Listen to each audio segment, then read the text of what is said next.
اللہ تعالیٰ نے رمضان میں زوجہ کے قریب جانے سے صحابہ کو منع کیا تھا. بڑا دلچسپ واقعہ ہے. رمضان کی راتوں میں بھی زوجہ کے قریب جانے سے منع کیا تھا. ایک صحابی تھے، وہ رات میں کہیں چلے گئے. اب بڑے پریشان ہوئے، رسول اللہ صلی اللہ علیہ وسلم کے پاس آئے، عرض کیا یا رسول اللہ مجھ سے غلطی ہوئی، رمضان کی رات میں نے اپنی زوجہ کے قریب چلا. آپ نے فرمایا کیوں؟ وہ بڑا دلچسپ واقعہ ہے، بس بظاہر تھوڑا حیا کے خلاف بھی ہے لیکن اتنا بھی نہیں ہے. وہ کہہ رہے میری زوجہ کہیں پانی بھرنے کے لیے جا رہی تھی، ان کی پنڈلی کھلی تو میری نظر بیوی کی پنڈلی پر پڑی اور میں بس پاگل ہو گیا بیوی کے عشق میں. میں یہ اس لیے بیان کر رہا ہوں کہ جو لوگ نظر کی حفاظت کرتے ہیں وہ بیوی کے عشق میں پاگل ہوتے ہیں. جو دن رات انٹرنیٹ پر پنڈلیاں دیکھتے رہتے ہیں انہیں بیوی کی پنڈلی بھی کیا شکل بھی اچھی نہیں لگتی ان کو. بد نظری کا یہ عذاب ہے، وبال ہے کہ جو اللہ نے گھر میں آپ کے لیے بٹھائی ہے وہ آپ کو اچھی نہیں لگے گی. تو نظر کی حفاظت کیا کرو، اس سے آپ کو اپنی بیوی سے عشق ہوگا، محبت ہوگی. بات آ رہی ہے سمجھ میں؟ تو اب دیکھو کیسا روزے کی حالت ہے. رمضان میں پابندی ہے، اسلام میں حکم تھا جو رمضان میں بیوی سے ہم بھی طریقہ کا 60 روزے لگاتار رکھنے پڑیں گے.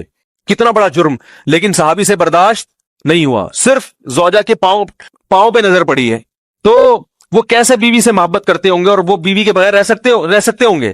اور آج لوگوں کے فون آتے ہیں، ہماری بیگم جس میگے جاتی ہے اتنی خوشی ہے، ایسا اچھا سا فیل ہوتا ہے، ایسا عجیب سا محسوس ہو رہا ہوتا ہے جیسے آزاد ہو گئے.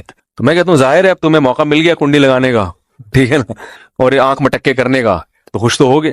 تو یہ بھی ایک عذاب ہے جو لبرل لوگ نے جس عذاب میں ڈالا ہوا ہے نا، اس میں عورت کے حقوق نہیں ہے. عورت کے حقوق نظر کی حفاظت میں اور عورت کے پردہ کرنے میں ہے. جب مرد باہر نکلے گا سب پردے میں ہوں گی تو آئے گا کس کے پاس؟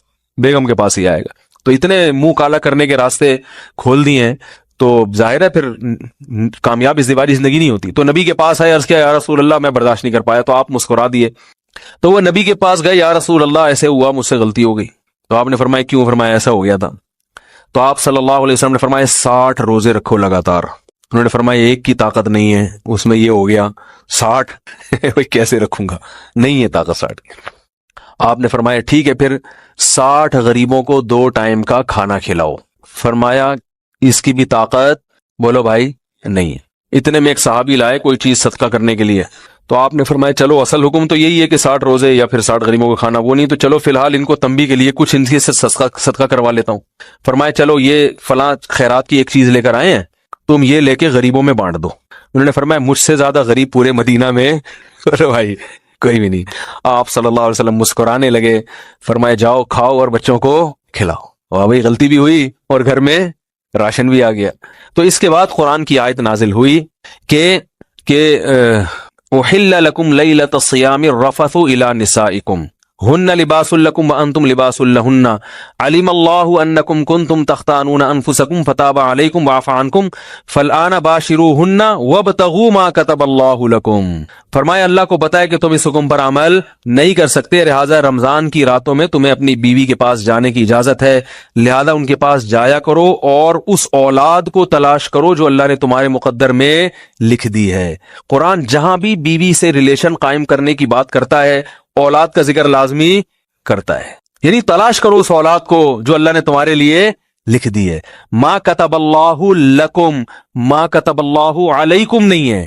علا کا مطلب تمہارے خلاف، لکم کا مطلب تمہارے فائدے کے لیے. لام عربی میں نفع کے لیے آتا ہے، علا عربی میں ضرر اور نقصان کے لیے آتا ہے.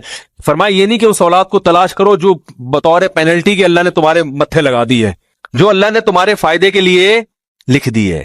اس سے پتہ چلتا ہے اسلام اولاد کی کثرت پہ کس قدر حریص ہے. بات آ رہی ہے اور بھی اس بارے میں آیتیں ہیں قرآن مجید کی، مگر میں اب زیادہ تفصیل میں نہیں جاؤں گا.